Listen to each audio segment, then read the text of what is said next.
the whole time. There you are. It's okay. No, probably not. I wanted to get, exercising, doing these speaker exercises, so. Are you recording right now?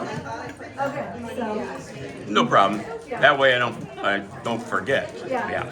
So that you can cut off the beginning. Oh yeah, I always cut you right out anyway, Yeah, Make it interesting, No picture, just a voice. Yeah. Hi everyone. Welcome to the December meeting of Redwood Writers. I'm Christy Langwell and I am your president. Is there anyone here who is new? Relatively. Roy, what do you write? Crime. Nice. Fiction. Nice. Tell us about yourself. Well, Texas born, moved here in the defense industry, was a teacher, became a principal, till it broke my heart, became a corporate trainer till I retired about 3 years ago, and took up writing full time. That's fantastic. I joined the Sonoma County Search and Rescue. I'm a drummer in a klezmer band. Oh my gosh. I chip arrowheads for a hobby. See, Roy's living the dream. And I try and write every morning. So I just finished a novel, set that aside. I had a short story published last year. Mm-hmm. I joined this organization, I think twice now, but I never showed. Well, now you're here and you're here to stay. Oh, well, thank you for coming. I'm so glad you're here. Oh, yes. At the break, come see Carl. He has a new member gift for you. So, are there any other new members or guests? Yeah. Hi. Hi. It's my first time. I just joined this year. Oh, fantastic. I'm so excited to be here. I'm so excited you're here. Oh my gosh. So I love to write haiku, but I'm a reader, I journal, and I'm just excited to meet people that love to write. Oh, fantastic. I'm so glad you're here. Stick around for April. We always do something very poetry oriented for April, and then we have our San Francisco writer, or not San Francisco, sorry, wrong one. We have our Sonoma County Writers Conference coming up, and they always have things. And then there's our haiku priestess over here, Sarah. The haiku priestess.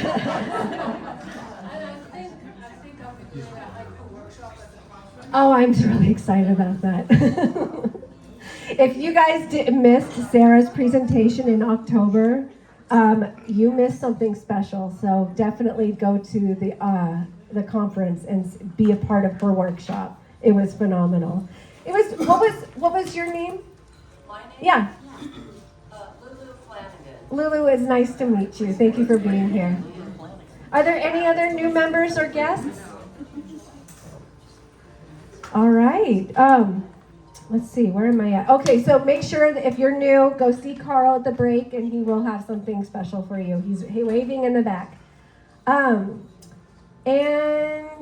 I'm going to give this over to Sean, who is going to introduce our featured speaker, Audrey. So I get cheat sheets? You get cheat sheets. I get cheat sheets. So for those who don't know my face or my big loud mouth, I'm Sean. I'm a past president and vice president and current conference chair as well as speakers chair for the club. And our speaker today is Audrey Kalman, who is just a dynamite human being. She's a great teacher. She's a workshop leader and an author. And if you didn't read it all, I'm going to read it to you here. But I had an opportunity in November to do a collaborative project with Audrey that turned out really, really well. And it was me being out of my comfort zone, but she's a great teacher. Audrey writes fiction with a dark edge about what goes awry when human connection is missing from our lives. She is the author of 3 novels and short fiction collection, Tiny Shoes Dancing and Other Stories. Her stories and poems have appeared in numerous print and online literary magazines. She has been active with California Writers Club since 2013 as past president of the San Francisco Peninsula branch and editor of the branch's Fault Zone anthology. With Jennifer Browdy, she co-created the free online Birth Your Truest Story Writers community. That's a tongue twister. in 2021. She holds an undergraduate degree in creative writing and a master's degree in journalism. She offers editing and coaching services for writers and is perpetually at work on another novel. Who isn't? Find her at audreykalman.com and on Substack, audreykalman.substack.com. Folks, you're in for a treat. Audrey Kalman. There we go. Can everybody hear me? I don't want to swallow the microphone. So, thank you so much. I am so happy to be here. I'll be bouncing between sitting and standing. And yeah, so this is Your Story Unleashed. Okay, now the question is, can I click while holding the microphone? I don't think so. There we go. So, welcome. I know a lot of you from past meetings and various things, but I would love to know a little bit more before we get started about who is in the room. So I'm going to ask you to raise your hand and identify with each of these bullet points here. This is annoying. Do you need an assistant? Well, okay, let me try projecting. How is this? Can people hear me, or do you need? No, you'll need it. Sorry, it's just I have to touch my mouse pad in order to get the. You want a remote? Yeah, that would be probably. Yeah. We can fix everything. Okay. We're Anyway, Redwood Writers supporting writers. yes, a remote would be helpful. And while we're waiting for that, if you would raise your hand if you write fiction. Okay, wonderful, lots of fiction writers. And now, I shouldn't have put so many advances on here. How about memoir? Nonfiction. Okay. Also, how about, I know there's at least one person, because I heard, or two people, because I heard haiku.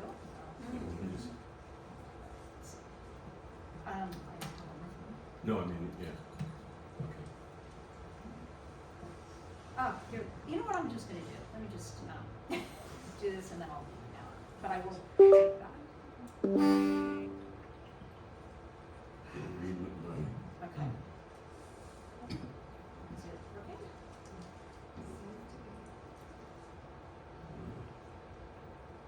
Shouldn't be doing that. Is it touch? Oh.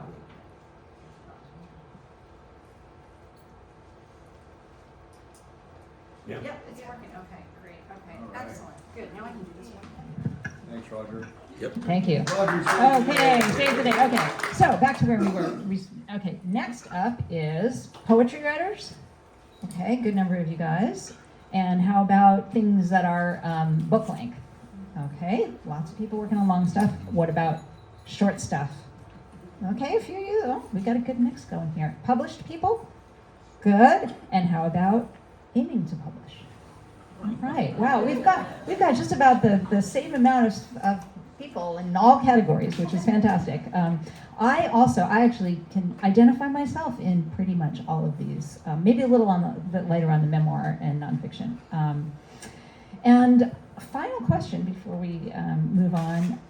Shout out if anybody has any favorite writers of short things. Okay. Don Winslow. John Winslow. I'm going to write some of these down because I may hear things that I don't hear. Yeah. Elroy Leonard. Elroy Leonard. Good choice. Hemingway. Hemingway. Ray Bradbury. Ray Bradbury. Another good choice. Okay, excellent. So we have some readers and lovers of short fiction. George Saunders. Yes, one of my favorites. I have a confession to make. I did not always like short fiction. When I was a child reading, I loved that immersive experience. I wanted to get into the long, trilogy of the Lord of the Rings trilogy and Watership Down and these things you could just get in for, a long time. But I really came to appreciate it as a writer because you can actually finish short things when sometimes it feels impossible to finish long things. And it can also, help your career if you are planning to publish longer works. Getting your short work out there is a lot easier often than publishing a long work, and that can kind of build up your presence and kind of get your writing chops going. So, let's see. I always like to begin with a little inspiration, and where better to go than quotes. So I've got this one from Stephen Milhauser, who's another wonderful short story writer. And you can absorb it here, but I will also read it if you want to just absorb it orally. And he says, "The short story apologizes for nothing. It exults in its shortness. It wants to be shorter still. It wants to be a single word. If it could find that word, if it could utter that syllable, the entire universe would blaze up out of it with a roar. That is the outrageous ambition of the short story. That is its deepest faith. That is the greatness of its smallness." And I really love this because I have often thought that if I were such a good writer, I should just be able to put down one word and people would know if I just found that one right word. And when you write long things, you don't have to pay so much attention to that. You can go on and you can have little frilly things, and the shorter and shorter you get, the more concise you have to be. So there's a wonderful brevity that comes along and sort of the essence of what it means to write short. So one more quote, which is a kind of a different way of looking at this. This is from Elizabeth McCracken, who either just came out with or is about to come out with a book on writing called A Long Game, Notes on Writing Fiction, which I'm really looking forward to reading. But she says this of short stories: "A short story is a single instrument upon which any piece of music may be played. A novel is an orchestra, every song and every sound. A short story is the fin cutting the ocean's surface that lets you feel and fear the shark beneath. A novel's the entire Atlantic. A short story is an optical illusion, the hag and then the young beauty and then the hag again. The hag eyeballing you uncannily, the beauty always turning away." And again, that image, I just hooked on that image of the fin. That's the short story. You don't see what's underneath, you just see the fin, but that's enough. So, all right. This I'm hoping to make, I should have said how this is going to go, and also what this is before I started. I realized I didn't do that. This is actually part of, or kind of a little condensed excerpt of a workshop I'm planning to offer early next year, which I'll tell you more about at the end, which is all about getting a piece of short fiction or nonfiction written. And what I thought we'd do today is, maybe about 20 minutes more of me kind of giving some words of wisdom, I hope, and then we're going to do some writing at the end. So I hope you all have things to write with and on, if not, maybe borrow from your neighbors. And I do have a handout that will come because we're going to do some prompted writing, and that will be handy. Okay, so, but I also want to make this interactive, even while I'm speaking. So what I would love to do is to have you, again, call out, raise your hand, and think a little bit about what makes you fall in love with a story. I got this image, and I just, I thought, well, what if the, one of these was my story, and the other was my reader. And the reader and the story were engaged in this love fest. Like, wow, wouldn't that be great? So sometimes that happens when we read. And I would love to know for you as a reader, what makes that happen with a story? If it's even anything you can put your finger on. Roger. A surprise ending. Surprise ending. Yeah. Is it a mysterious beginning but not too mysterious? Mysterious but not too mysterious. That is very key. Yeah. Yes. Compelling voice. Compelling voice, absolutely. Chrissy. Strong emotion. Strong emotion. Characters you just fall in love with. Characters What you happens fall in to love with, absolutely. Yes, Judy. Layers, so things are not all apparent from the very beginning, and things get revealed, and Yeah. it's not always where I think it's going to go. Not always surprise. Oh, wow, we have Sean. Go ahead. Humor. Humor. That is a wonderful element. Sean, go ahead. I would say it has to be evocative. Evocative. Yep. Makes you feel like you're there. And then, were there a couple people there? Yeah. Good metaphors and similes that really show what's going on Mm. behind the scenes. Absolutely. Yeah. When nature is so beautifully evoked, it becomes a character in the story. Ooh, nature as a character. I love that. Was there another person over here? I didn't. Okay. Yes, go ahead. Imagery. Imagery, yep, imagery. Yeah, Subtlety. subtlety. I love things, I like things where I need to think. And it's just not hammered over your head. Yes, and way in the back. Familiar setting and context. Setting in context. Okay, great. Well, you guys have come up with far more than I did, so I hope you're making a list. But I did want to gather a little bit more from you. And if I think let's have this be additive, because I think some of the things you already mentioned are some of the things that make you want to keep reading. But nonetheless, if anybody has anything to add in terms of what makes you want to keep going. Okay, yeah. So, I'm a lover of John D. McDonnell from when I was a kid, and it's something about him just dangling something out there, and it just, you want to be a part of it, you want to know what that is. Yeah. Okay. Yes. Engaging characters who are on an inner and maybe outer journey. On an inner and outer journey. Story questions with tension. Questions. Yeah. Yes. When you finally get to know why it's titled the way it is. Ah, the reveal of the title. Wonderful. Okay. Yeah, and finally in the back. Yeah, I'd like to share with you, I bought one book from one of the local authors, and as I read it, I learned something new each time. Learn something new. Okay, great. All right. Well, I think I'll just go home now because you guys sort of know everything about this. But maybe we can discuss in a little more context. Let's see. Here is my distillation of what makes readers fall in love with and keep reading your story. So one of them is mentioned by several people, raising questions. And I, in preparation for this, I do now read a lot of short fiction, but I specifically was reading, thinking, how can I find examples of these things? And I read a story by Brian Washington called The Last Coffee House on Travis in the New Yorker. And I was thinking about this idea of questions, and sometimes they're really big questions. You think, oh my gosh, like what's going to happen to the state of the world? But they don't have to be. They can be small. And in this story, the premise is pretty simple. The narrator goes to work at the coffee house of his aunt's friend, Margot, for a few months in exchange for room and board. Like, okay. And it's not, there's not a lot of like big grand action in it, but these questions that are very simple build up. And one of them that I had really early on, it begins with Margot giving the narrator a test, basically, of how well he can make coffee. And he does not do very well. So she won't let him make the coffee. He does other things in the coffee shop, but not make the coffee.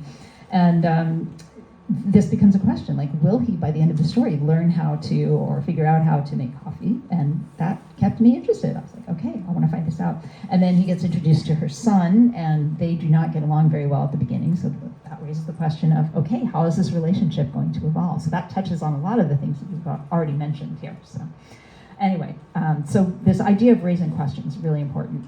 You mentioned engaging characters, absolutely. I don't know that anybody mentioned this, but for me, pacing is pretty important. And that is a case where, let's see, I can scroll down here. Nope.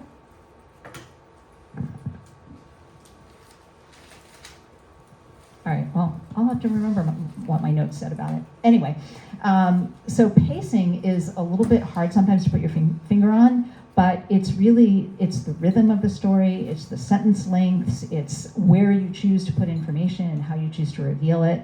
And when you are pacing a story, you can have a high level of action and intensity, with short sentences and short paragraphs, but the key is really to vary that appropriately. So you don't want a story that just has that same intensity the whole way along. You think of a piece of music, if it's just going at the same tempo constantly, you might lose interest in it, or it might overwhelm you. So to me, pacing is very important. Integrating the theme, I think this is sort of my fancy la-di-da way of saying, somebody said, not hitting you over the head with what the message is.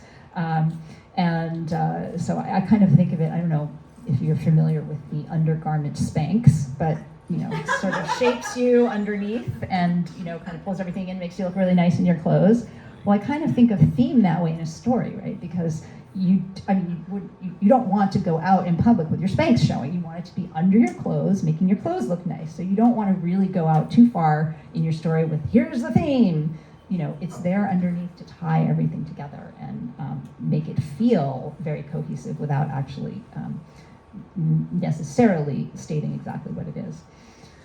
All right, and then somebody had mentioned voice, and that I think is really, really key. Sometimes you want to read a story only because you love the way the author is talking to you through the narrator. So, really quick definition.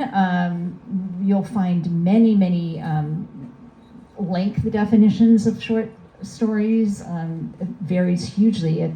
You can have micro flash fiction, which is 50 words or less. You can have a very long short story, maybe 15,000 words, that's almost approaching novella territory. And I don't know that it really matters in terms of what you are doing, so I thought I'd just kind of pull out what the conventional wisdom says are some of the similarities, no matter what the length, and even in going into novels. So here are some ideas on what makes a story in the first place. And a lot of times you'll hear, okay, a story needs to have a beginning, a middle, and an end. A story needs to have some kind of dramatic tension. A story needs to have change from the beginning to the end in terms of the character.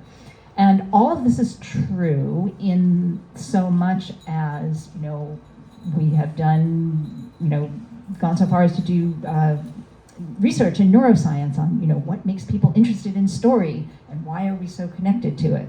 And it is this element of change and this element of dramatic tension and what's going to happen.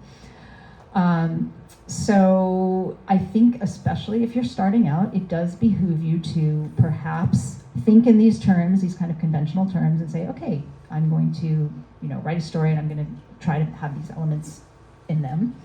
But what I would say is that there are options for doing it differently, and you can play around with a lot of different things once you get comfortable with your genre. So you can, you don't necessarily have to have a resolution. You can change your style, you can change your structure. And so I would like to encourage you at some point to contravene the conventional wisdom and think about things like, do you want to do a vignette or a slice of life? I mean, typically a vignette or a slice of life is something that doesn't necessarily have a beginning, a middle, or an end. And yet it may still have, and probably should have, characters who are really interesting, compelling imagery, a theme, all of those things. And there are other ways to keep people interested in your reading other than having a sort of traditional narrative arc. You can play around again with length, shorter, longer, whatever. Try, as we said before, could you write a story in one word? I don't know. There's the famous. I must say that 6-word story by Hemingway. It was not Hemingway, but it is still a really nice example. For sale, baby shoes never worn. Okay, great. That's 6. That does have a beginning, a middle, and an end in 6 words. I don't know if you could do it in one. Let's see. You could do a dialogue-only story. Those can be super fun. I mean, it's almost like writing a screenplay, but I have played around with that occasionally. Epistolary, a story in letters, or these days, I guess, maybe in emails, or a social media post, something like that. Prose poetry, something that is much closer on the end of the spectrum towards poetry than it is necessarily to prose. And list stories can be super fun. I have, I think it's in my short story book, so I did one that's called The Bureau of Lost Earrings. And it is a woman's life reflected in what earrings she was wearing at different periods in her life. So those can be super, super fun. Roger? Just because you said this, CWC is going to have a statewide list poetry contest. Oh, how fun. Yeah. Okay, It can be announced in January. I will look forward to that. Ooh, we're getting the pre-announcement here. Excellent.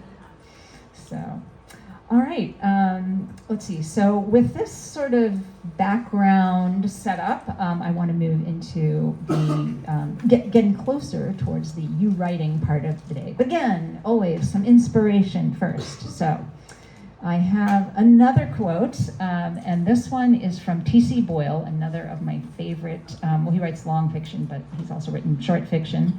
And he says, I don't know what a story will be until it begins to unfold, the whole coming to me in the act of composition as a kind of waking dream. And it might begin with the experience of a subject or a theme or a recollection or something as random as my discovery that the wild creatures in the Tierra del Fuego were going blind as a result of the hole in the ozone layer that opens up there annually, or that the Shetland Islands are the windiest place on Earth. The professorial dictum has always been to write what you know, but I say, write what you don't know and find something out. Wow. So that is, to me, that I do honestly believe that is why I write. I have always written, I've always felt compelled to write, and it really feels for me like a quest to find out along with my readers. Okay, so that said, where do stories ideas come from anyway? Anybody want to, again, maybe you'll, I have a list here, which I'll get to in a minute, but I'd love to hear if you've already, if you can supersede my list with your own. So anybody want to just let me know where your ideas come from? Chrissy. I would just be driving along and see something like I saw some discarded clothing on the side of the road, and it totally incorporated the whole beginning of one of my books. Ah, yeah, so just a random image. Yeah, and yes? I get a strong mental image, a scene from the book, and then I have to figure out what all the rest of the book is. All right. Yes. Oh, sorry, Julie.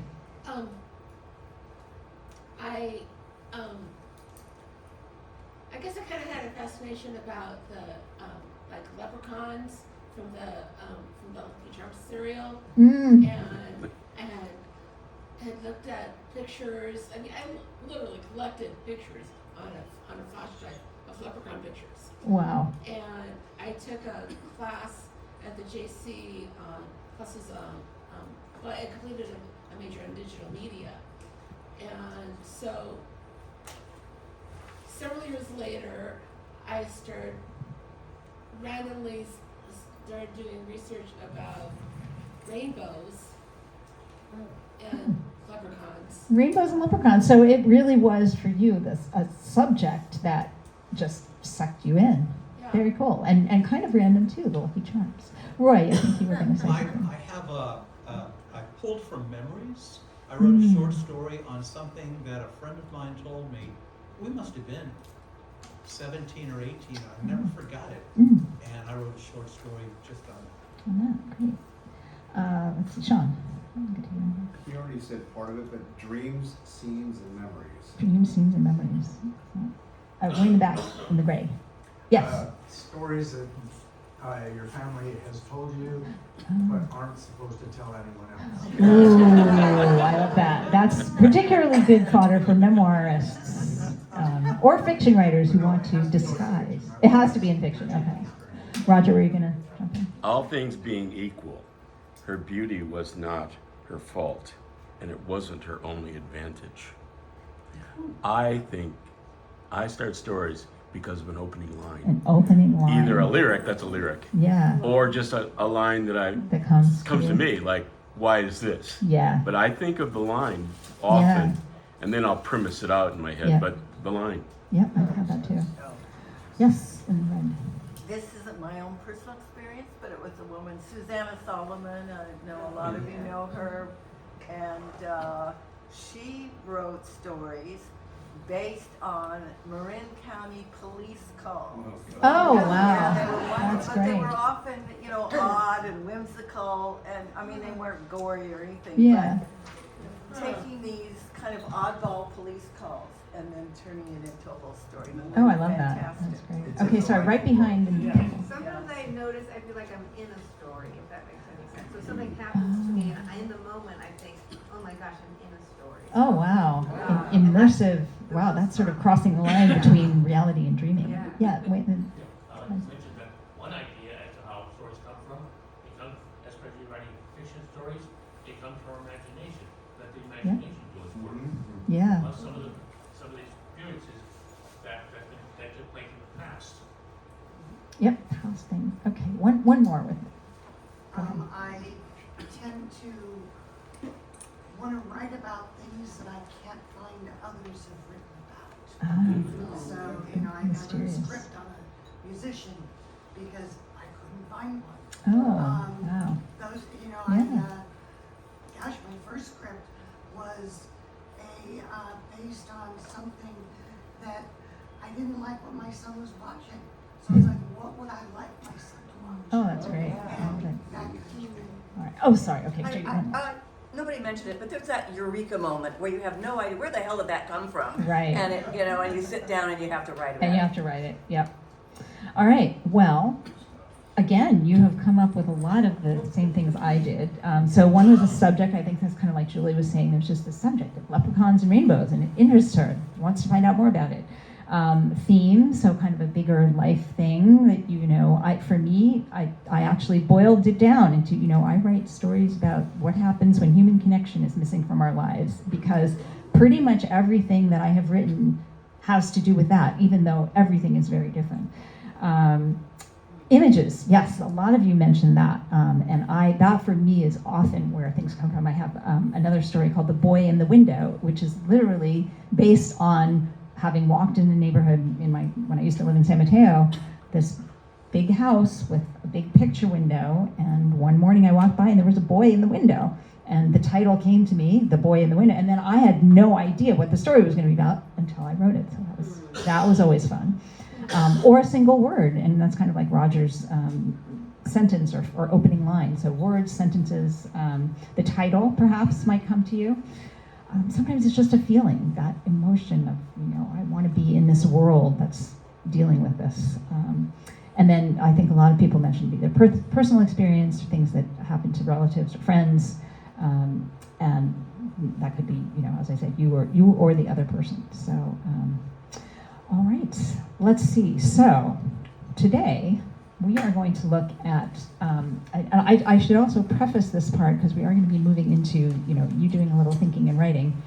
Preface this by saying that I don't usually do a formal process for this. And I think many of you probably don't either, based on what I've heard. You probably just sort of have that driving in the car moment, or the, you know, in the shower proverbial aha thing that happens. But sometimes it is fun to see if you can generate some ideas, or if you happen to meet that terrible time when you want to write but nothing is coming, and you say, oh, I need something to come. What, you know, are there things you can do? So we'll play around with a few of these, and they're going to be 3 5-minute prompts, so you won't have a lot of time, but you're of course welcome to take them forward into the future. And I will pass them out in a minute. We'll also put them up here. But one is going to be image related, one is going to be exploring themes, and the other is going to be asking a question. So let me, if I can have somebody assist me, or maybe do that. Actually,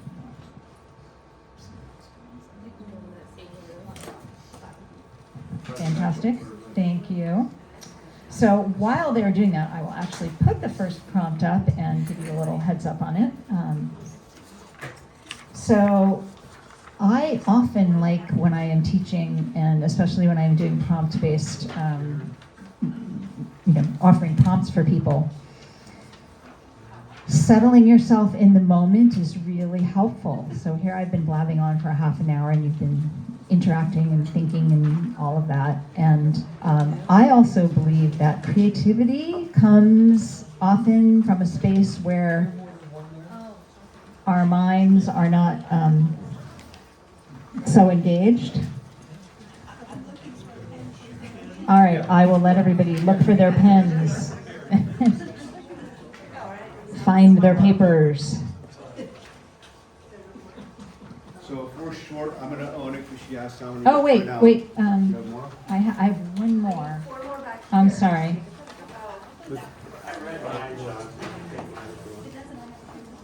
Here, I will relinquish mine. Does anybody need something to write with? Everybody write? Got something? Yep, you'll be back here, Ashley. All right. Okay, is everybody set?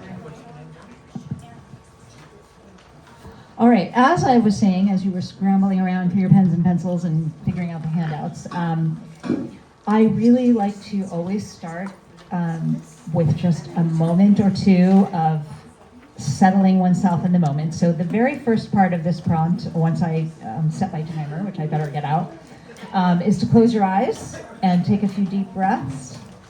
And then after that, what I'd like you to do is open your eyes and write down whatever images come to mind. So once you know, it could be anything, or you could, if you're not feeling so inspired by what's in your mind, look around the room, take some images from the room. And just what I'd like this to be is just a brainstorming session initially, and then generating as many of these as you can. So it's really to give you a sort of a bank of images that you can use. If you want, if one of them becomes particularly potent and you want to keep going with it, go ahead. But I'll give you 5 minutes to dive into this.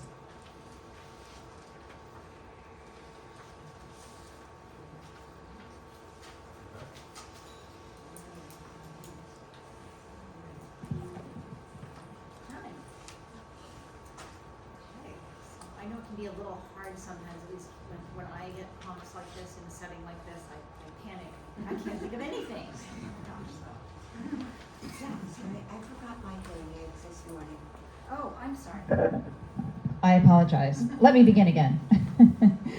What I was saying is that sometimes in settings like this, when I'm offered a prompt, I panic and I can't think of anything. So I hope you didn't have that problem, but if you did, that's okay. Sometimes, the blank mind is a good thing. All right, the final prompt I have for you guys is something I hope you can have a little bit of fun with. And it's kind of exploring the big what if by doing a little bit of just wacky, zany, counterfactual thinking. What I'd like you to try to do is write down 5 facts, about yourself or the world or someone you know.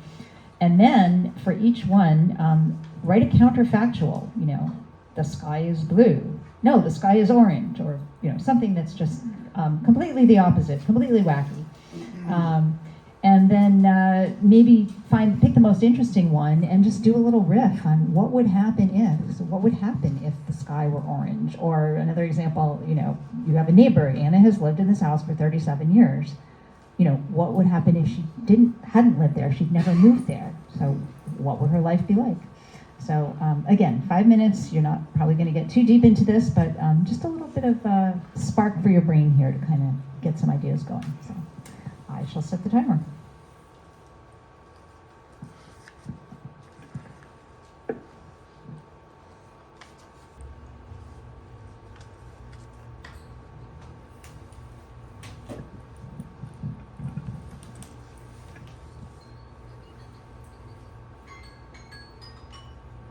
All right, I forgot to give you the 30-second warning, so wrap it up. And I was thinking, I was doing a little bit of that as well, and I was thinking about there have been some wonderful books and novels and movies that have come out on this, and a particularly fruitful exploration of counterfactual seems to be the, what if I had married someone else? Or what if I had never gotten married kind of thing.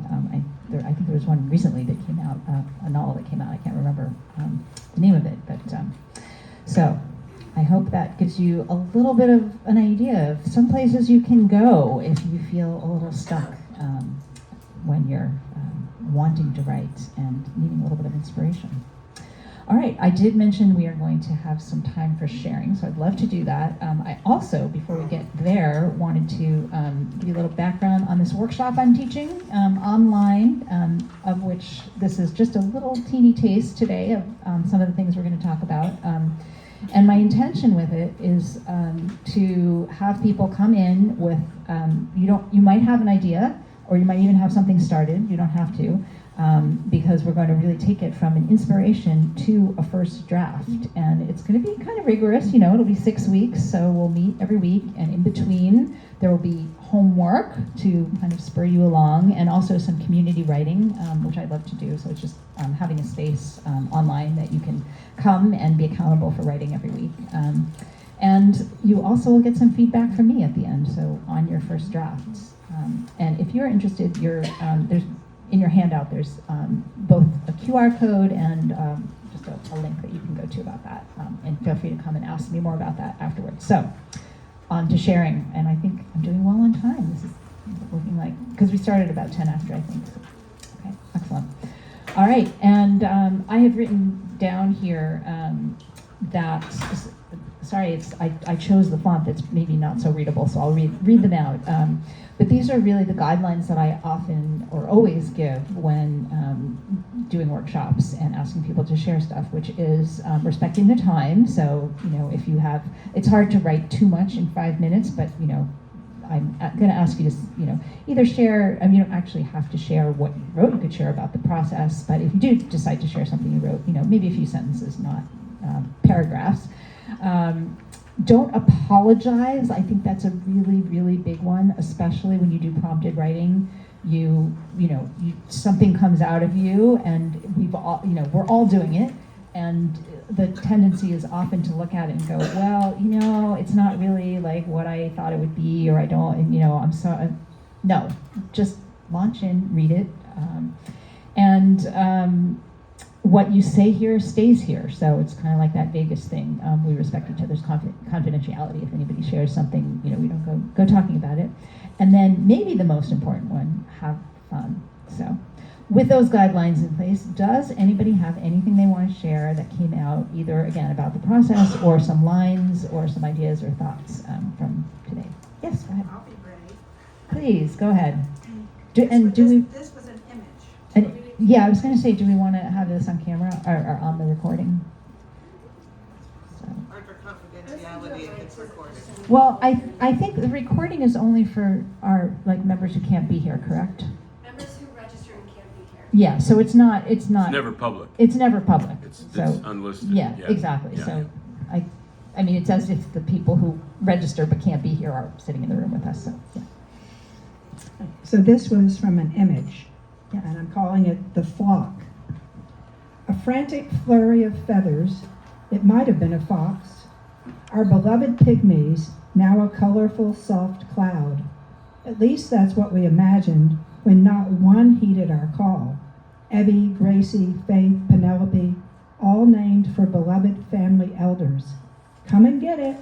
The cracked yellow kernels that smelled of fall's harvest went undetected or ignored.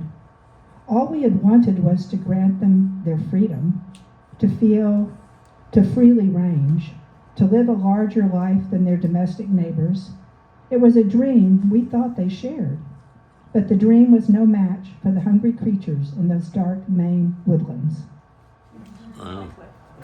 Oh, thank you. All that from that initial, the feathers. I wrote like a fraction. Wow. Over here. Okay, yeah, go ahead. So I was remarkably surprised. What came up for me with an image of a favorite oak tree that I walk to, I stand in front of. I just can't believe what just happened. I mean, I was imagining really how this tree felt about all the creatures that fly to its branches. Oh my God, it was so extraordinary to take the point of view of a tree, if a tree had a spirit, which probably indigenous people believe that's everything has energy. But that was amazing. Thank you for the prompt. That was extraordinary. Thank you so much. Oh, well, thank you for sharing that. That really touched me, just to go in a place I'd never been before. Thank you. And isn't that what we want from our writing? Wow, that's amazing. Okay, Julie?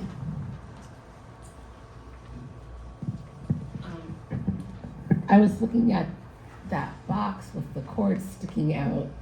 So this is what I got. Chords in a box, wrapping like chords in a song that move and soar and bend and twist.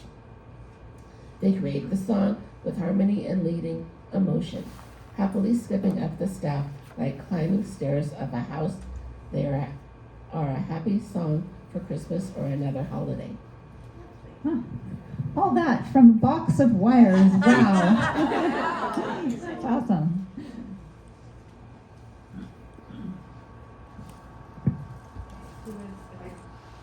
I have a 6-word short story, is that okay? Absolutely. Okay. Teacher says axe murderer was class cut up. Oh, wow. And it has humor and everything. That's great. Thank you. This is not so short. The dark red persimmons were the best. They grew wild, though she cultivated tomatoes, potatoes, squash, and pumpkins. The success of her persimmons haunted her, as she was a professional gardener. When she cut down the persimmon tree, her neighbor Sam ripped out her garden. Been there. Wow. Been there.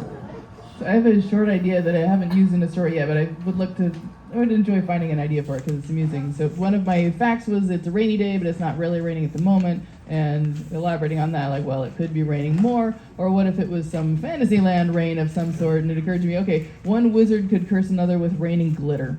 That would be very effective. Oh, yes. Mara. We have two over here. Grace, did you? All right. We have been talking so much about how words have meaning. So one of my true sentences was, every word holds power. What would happen if words held no power? If all words were blithering, the sound swept away instantly into the folds and currents of air, and all that stands alive is the frequency of the living being who is speaking. Wow. Well, I don't know if I want to follow that. Actually, what I just came up with was an idea for a story. I didn't actually write, but the first thought I had was horse, because I'm working now with horses and people with disabilities. And there's a little boy who's now a man, who was in my class 26 years ago, who I'm now working with. And so it went from horse, handicap, loss, and a story I'd like to work on, a story of a 26-year friendship between a boy with disabilities and a therapy horse who eventually dies. Oh, wow. Oh, well. Yeah. I have a great example of what if.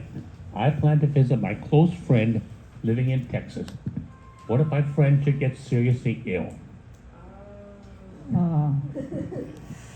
Yeah, sometimes what ifs can take us places we might not want to go. Yeah, they do. Thank you. All right, well, thank you, everyone. I guess we kind of ate up our question time with the sharing, but I think that's okay because I'll be around. So if you have any questions for me, please stop by. I have books here, and I have my bookmarks for my writing community, and I have my sign-up sheet. So yeah, I was really thrilled to be here and to have you all participate today. So thank you again.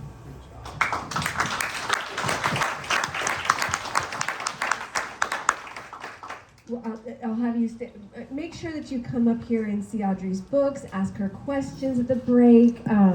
She has a lot to offer. I mean, that was incredible. I don't know about you guys, but I was really surprised that I tend to be that person who greets a blank page and don't know what to do with it. So this was really nice to have, a direction, a map to what we're, trying to say. So thank you so much. That was incredible.